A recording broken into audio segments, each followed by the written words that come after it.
Hello mga kaloys! Welcome to my vlog! Ayan, meron tayong na-receive na parcel today at ating i-unboxing. Unboxing! Hindi pala, o-open lang po natin. Hindi pala siya nakabox, kaya hindi unboxing. Ayan, patawa-tawa tayo dyan kasi naman nanonood ako ng live dyan and sumali ako sa pa-premyo. Ayan, nananalo kaya ayan, patawa-tawa tayo. Support tayo sa ating kapwa digital creator. Wow. At ito nga ang aking pinamili. Isang ink, dalawang ink.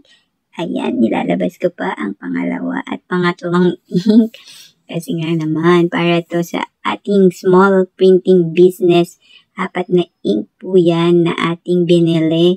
Kasi meron tayong cyan, yellow, magenta, and black na color. Para sa ating printer, kakaubos lang ng ating mga ink. 1 taon ko rin yata yung nagamit. Ang tagal din, no? Konti lang kasi nagpapaprint. Pero carry na. Meron akong pang merienda.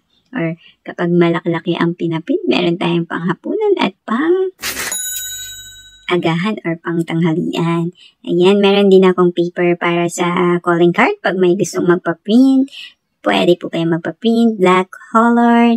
And ito nga ang aking printing business. Meron din akong pa-Gcash para naman may dagdag kita kahit 10 or 40 lang yan. Carry na! Okay, bye!